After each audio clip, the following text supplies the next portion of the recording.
So today we're going to start with talking about models of comprehension, and then we're going to discuss schema, the theory of schema, and how it relates to reading. And then we'll end with fluency. How do we develop fluency? What is fluency? And how does that relate to bridging into comprehension? So the model of comprehension that we're starting with is what you need to keep in mind is that when we talk about comprehension, these different levels need to work interactively, and they have to work interactively in order for them to build on one another, and it will eventually be a simultaneous working together. So, as we read, text is represented at three different levels.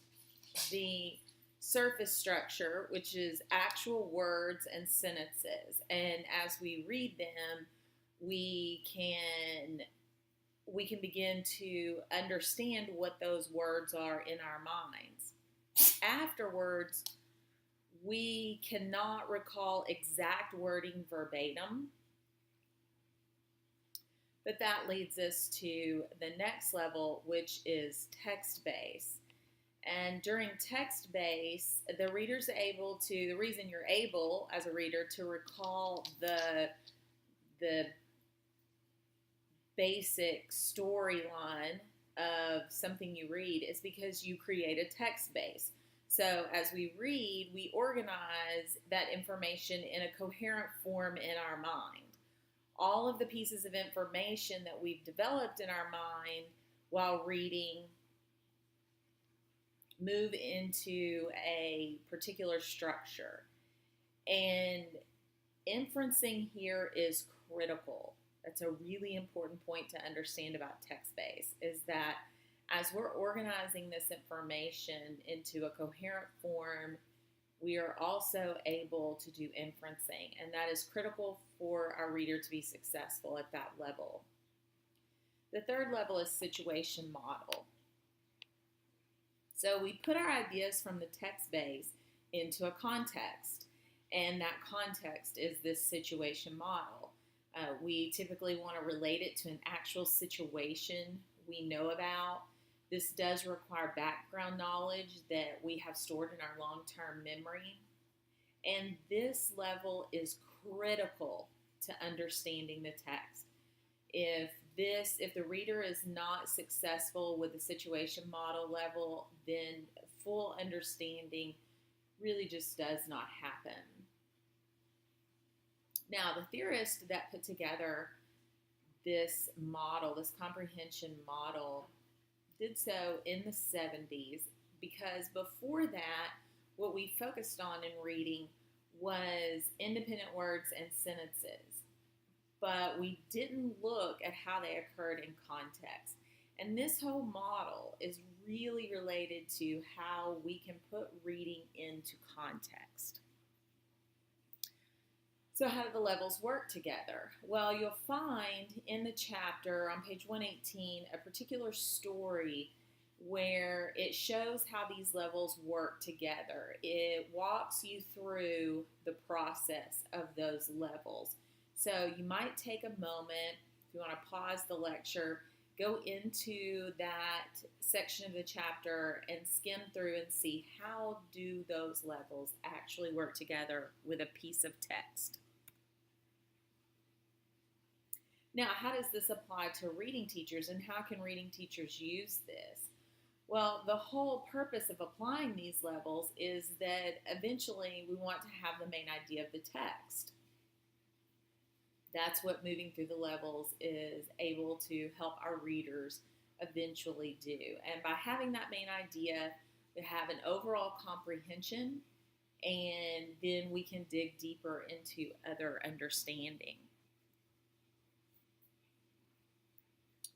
The reading cycle takes place when readers encounter a sentence in the text. So if you'll You'll see here one example from the piece of text that's explored in the chapter. And so that first sentence, the Sultan left his throne and went to the table. So the reader will start to process that piece of text, that sentence, and that is called reading cycle 1. So when the reader moves on to the next sentence, he was about to start his meal, then this reading cycle 2 begins, and then reading cycle 3 with the next sentence, and so on and so forth. All of this shows us that the comprehension process is constructive, and it develops, and it also we reformulate our ideas as we're reading, because new information, new understanding is coming in. We're redeveloping what we just thought a few sentences prior to that, but ultimately it's cumulative. It's a cumulative effect of how we achieve understanding. And throughout all of this, something that's very, very important to the process is memory-based models. So mental models or memory-based models are so very important. And that takes us into understanding what schema is. And so before we can talk about fluency development, we're going to talk about how does schema develop. So take a moment and read this paragraph that's listed here.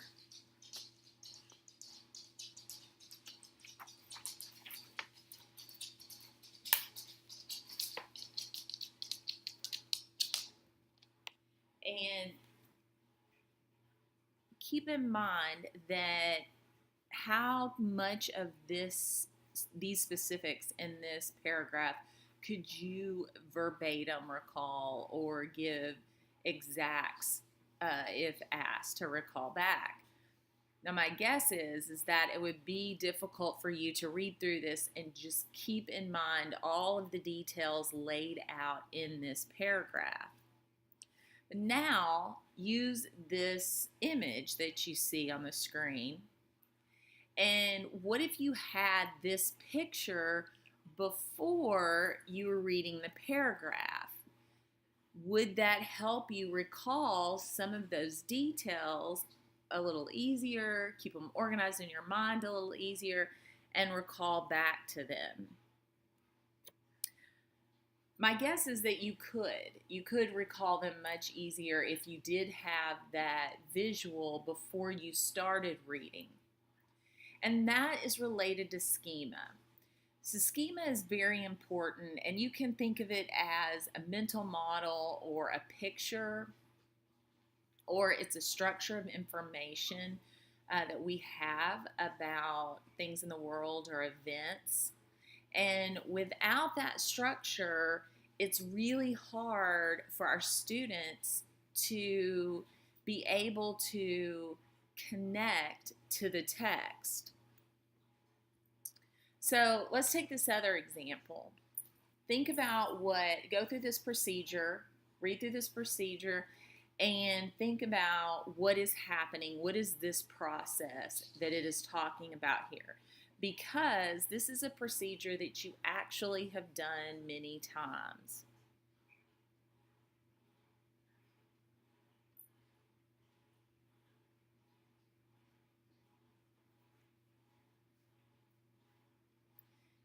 Now, this procedure is doing laundry.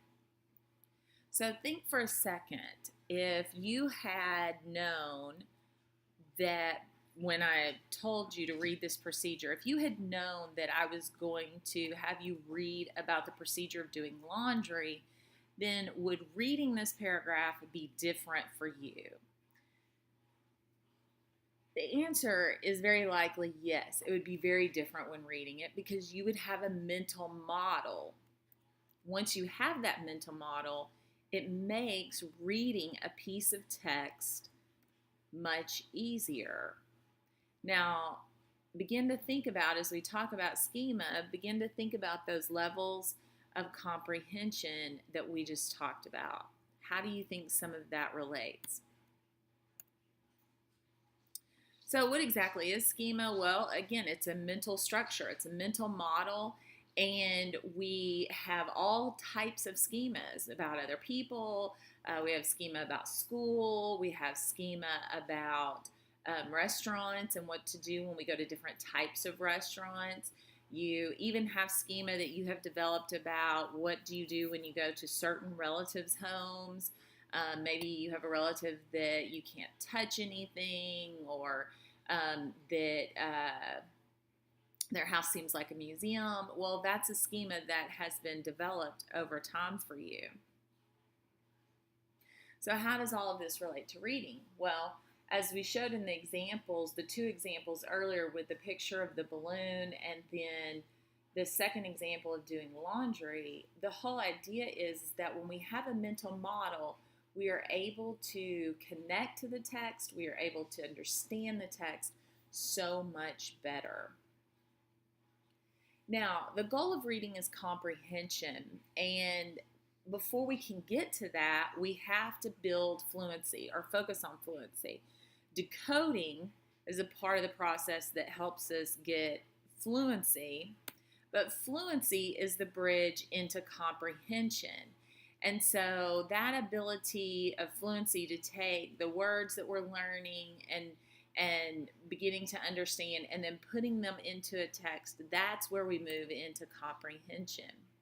Now, how do we create that bridge of fluency? Two ways: automaticity and prosody. Here's some information about automaticity. We've talked about that prior. That whole idea that it's something that our brain can move through without having to think through every step because we can do it automatically. And the way to get to automaticity ultimately is practice. Prosody is expression. So when readers are using prosody correctly, then that means that they have a level of meaning. And it doesn't necessarily have to change with every single word. So one example is the Dude commercial, and I'll attach a link for you to view on Schoology, that commercial. And essentially in that commercial, they say the same word, dude, over and over again, but they use different prosody each time. And so when they do that, it has different meaning. Now, how can we improve comprehension? Also, automaticity and prosody, but then word recognition comes into that too, which is a part of fluency.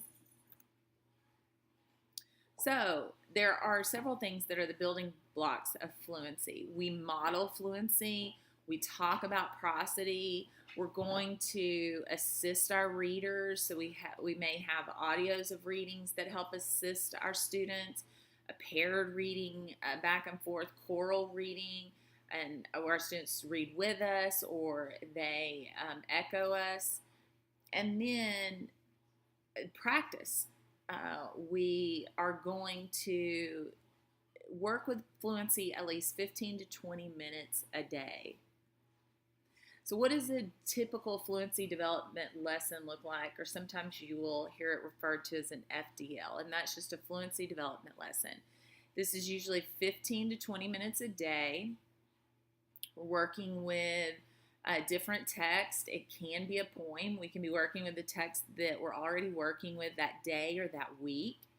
To some extent, we just need 2 copies of the text. We need 1 copy to send home and 1 copy for our students. And we model the text, we talk about it, we help our readers, we can perform it, and then ultimately we want more practice at home. But we repeat this or at least 3 times a week. But ideally, if we can do it 5 times a week, that's really a great idea. And to pair with FDLs or fluency development lessons, we do some wordplay. And wordplay is another great way to help our readers understand and become better at fluency. So what we're going to do is a word ladder, and the word ladders are put together by Dr. Rosinski. And what I want you to do is take a second, pull out a sheet of paper or something to write with, and we're going to do one word ladder together, and then I'll attach a document that has several word ladders. So if you want to look at more or put it into your resources, wherever those are saved, so that you can use that with your future students. But I want you to think about, after we finish that, how are word ladders helpful to teaching reading? So pull out your piece of paper, and what we're going to do is we're going to start with the word spring. So write the word spring on your paper. Now, what I want you to do is I want you to change one letter in spring so that the new word means a thread. So change one letter in spring, and that will become a new word, and that new word means a thread. And that word is string. So now take string, and I want you to subtract a letter and create a new word that is what a bee does when it's angry. So you're going to subtract one letter from string, and the new word will mean what a bee does when it's angry. That is sting. In sting, I want you to subtract a letter, and the new word will mean what it is to make music with your voice. So subtract a letter from sting, and the new word will mean what it means to make music with your voice. And that's sing. Now you're going to add a letter to sing, and the new word will mean a hanging bandage to support an injured arm. It usually is attached to or hangs from your neck. You will add a letter, and it will become sling. So now take sling, and I want you to subtract 2 letters and add 1 letter. So subtract 2 letters, add 1 letter to make the word that means thin or not fat. And it's going to be slim. So now add a letter to slim, and that new word is going to mean something that is thick. It's a slick liquid, and it's produced by animals. It's pretty yucky stuff. So you're going to add 1 letter, and it becomes slime. So now take slime and add 2 letters, and your word will mean more slim. And more slim is slimmer. So take slimmer and subtract 1 letter, and your new word will mean heating something just below the boiling point.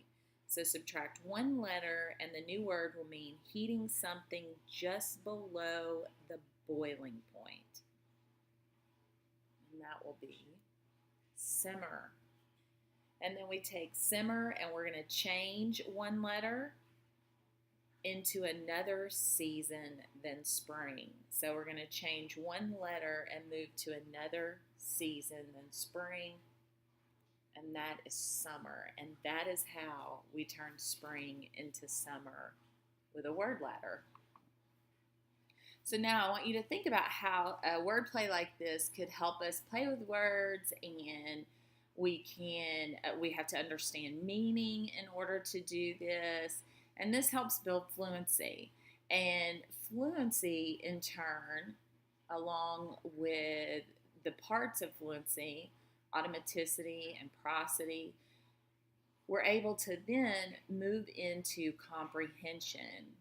And then what aids in comprehension and successful comprehension is the whole idea of mental models or schema, and then the process of comprehension works through those 3 levels that we talked about at the beginning of the lecture, where you begin to work through the surface structure, the text base, and the situation model.